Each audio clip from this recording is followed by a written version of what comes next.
സംസ്ഥാന പോലീസ് മേധാവിയായുള്ള റവാഡ ചന്ദ്രശേഖരന്റെ നിയമനം. 1991 ബാച്ച് കേരള കേഡർ ഉദ്യോഗസ്ഥനാണ്.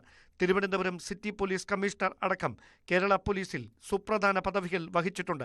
IB സ്പെഷ്യൽ ഡയറക്ടറായി സേവനമനുഷ്ഠിക്കുന്നതിനിടെയാണ് റവാഡ ചന്ദ്രശേഖരനെ ക്യാബിനറ്റ് സെക്രട്ടേറിയറ്റിലെ സെക്രട്ടറി സെക്യൂരിറ്റി എന്ന സുപ്രധാന പദവിയിൽ കേന്ദ്ര സർക്കാർ നിയമിച്ചത്. കേന്ദ്ര ഇന്റലിജൻസ് ബ്യൂറോയുടെ സ്പെഷ്യൽ ഡയറക്ടറായിരുന്ന റവാഡ IB മേധാവിയാകുമെന്നാണ് പ്രതീക്ഷിച്ചിരുന്നത്. എന്നാൽ നിലവിലെ മേധാവിക്ക് കേന്ദ്രം കാലാവധി നീട്ടി നൽകിയതോടെയാണ് അദ്ദേഹം കേരളത്തിലേക്ക് മടങ്ങാൻ താൽപ്പര്യം പ്രകടിപ്പിച്ചത്.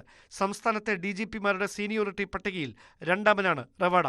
CPMന്റെ രാഷ്ട്രീയ ചരിത്രത്തിലെ ചോര പുരണ്ട അധ്യായമായ കൂത്തുപറമ്പ് വെടിവെപ്പുമായി ബന്ധപ്പെട്ട് പ്രതിസ്ഥാനത്ത് നിർത്തിയിരുന്ന IPS ഉദ്യോഗസ്ഥരാണ് റവാഡ എ ചന്ദ്രശേഖർ.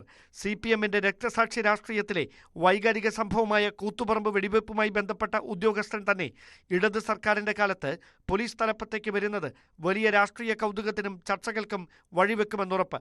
1994 നവംബർ 25 കൂത്തുപറമ്പിൽ അന്നത്തെ മന്ത്രി MV രാഘവനെതിരെ DYFI നടത്തിയ പ്രതിഷേധത്തിന് നേരെയുണ്ടായ വെടിവെപ്പിൽ 5 പ്രവർത്തകരാണ് കൊല്ലപ്പെട്ടത്.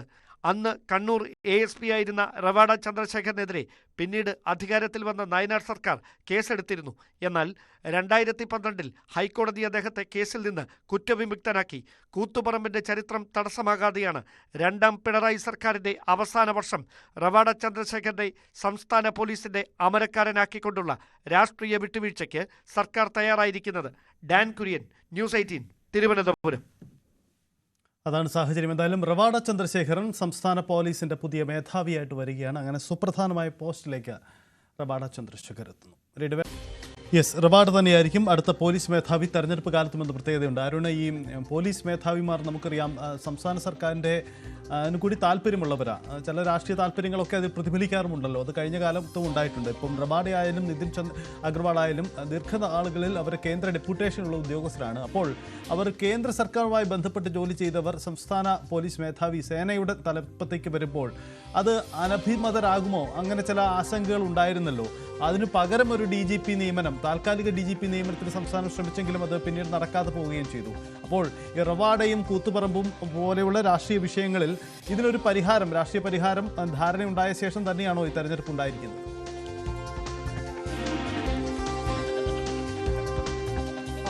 പകരം DGP, താൽക്കാലിക ചുമതല ഒരു DGPക്ക്, അതായത് സർക്കാരിന് 3 പേരോടും അത്ര ബധ്യമുള്ള ആളുകളല്ല.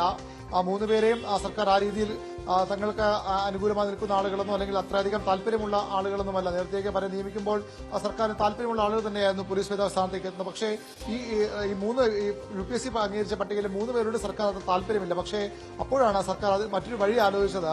അതൊരു ഒരു മാർഗം മാത്രമായിരുന്നു. പുതിയ പോലീസ് മേധാവി തീരുമാനിക്കുന്നത് ഒരു മാർഗം മാത്രമായിരുന്നു. പക്ഷേ അതുമായി സർക്കാർ മുന്നോട്ട് പോയില്ല. തമിഴ്നാട്ടിലും കർണാടകയിലും അടക്കം താൽക്കാലിക ചുമതലയുള്ള DGP UPSCയുടെ തീരുമാനത്തിന് വിടാതെ അവരുടെ അനുമതി തേടാതെ സർക്കാരിന് താല്പര്യമുള്ള ആളുകളെ പോലീസ് മേധാവി സ്ഥാനത്തേക്ക് ചുമതല നൽകി നിയമിച്ചിരുന്നു. പക്ഷേ ഇവിടെ അങ്ങനെ പോകാൻ കഴിയില്ല. കാരണം നേരത്തെ തന്നെ സർക്കാർ UPSCയുടെ ശുപാർശ തേടിയിരുന്നു.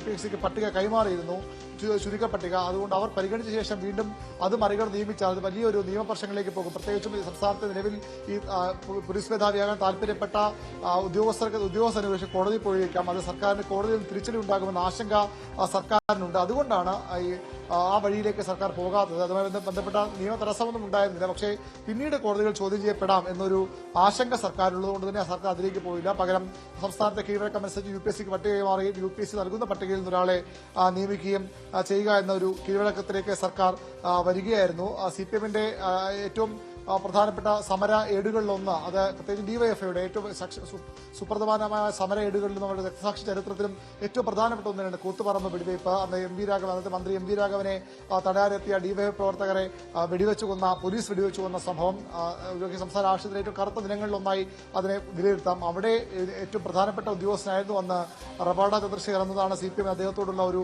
എതിർപ്പിന്റെ പ്രധാന കാരണം. പക്ഷേ അതൊന്നും ഈ ഘട്ടത്തിൽ സർക്കാർ പരിഗണിക്കാൻ കഴിഞ്ഞില്ല. സർക്കാർ അതെല്ലാം മാറ്റിവെച്ചുകൊണ്ട് അദ്ദേഹത്തെ നേരത്തെ തന്നെ ഈ രീതിയിലേക്ക് അദ്ദേഹത്തെ അദ്ദേഹവുമായി CPM സമരസപ്പെട്ടിരുന്നെന്ന് വേണം മനസ്സിലാക്കാൻ. അദ്ദേഹത്തിന് നേരത്തെ VS സർക്കാരിന്റെ കാലത്ത് തന്നെ സിറ്റി പോലീസ് കമ്മീഷണറുടെ വളരെ പ്രധാനപ്പെട്ട ചുമതല നൽകിയതൊക്കെ അതുമായി ബന്ധപ്പെട്ട് തന്നെയാകാം. കൊലക്കുറ്റം ചുമത്തപ്പെട്ടിരുന്ന ഉദ്യോഗസ്ഥർക്കൊക്കെ എതിരെ ആ നേരത്തെ.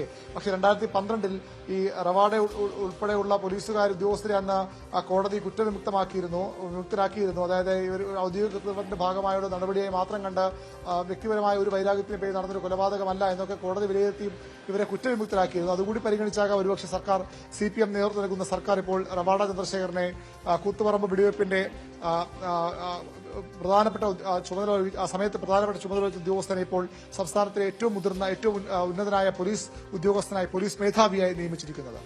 യെസ്, റവാഡ ചന്ദ്രശേഖർ സംസ്ഥാനത്തിന്റെ പുതിയ പോലീസ് മേധാവിയാവും. പോലീസ് സേനയെ നയിക്കാൻ ഇനി 2026 നിയമസഭാ തെരഞ്ഞെടുപ്പ് കാലത്തടക്കം നിലവിലെ സാഹചര്യത്തിൽ റവാഡ തന്നെയായിരിക്കും പോലീസ് മേധാവിയായിരിക്കുമെന്ന് കൂടി വ്യക്തമാണ്. അങ്ങനെ സർക്കാരിന് അഭിമതനായി മാറിയ ഒരു ഉദ്യോഗസ്ഥൻ കൂടിയായി മാറുകയാണ് റവാഡ. ഇന്നലെ മുഖ്യമന്ത്രിയുമായുള്ള കൂടിക്കാഴ്ച അന്ന് കൂടി നടന്നിരുന്നു. അതോടുകൂടി റവാഡ തന്നെ ഈ സ്ഥാനത്തേക്ക് ഏറെക്കുറെ ഉറപ്പിച്ചിരുന്നു. ഇന്ന് മന്ത്രിസഭാ യോഗം ഓൺലൈനായി ചേർന്ന മന്ത്രിസഭാ യോഗം കൂടി ഈ തീരുമാനം എടുക്കുകയാണ് ചെയ്തത്. 1991 കേരള കേഡർ IPS ഓഫീസറാണ് റവാഡ ചന്ദ്രശേഖർ. തലശ്ശേരി ASP ആയിട്ടായിരുന്നു അദ്ദേഹത്തിന്റെ തുടക്കം. റവാഡ ചന്ദ്രശേഖരന്റെ ഔദ്യോഗിക ജീവിതത്തിന്റെ വഴികൾ നമുക്കൊന്ന് പരിശോധിക്കാം.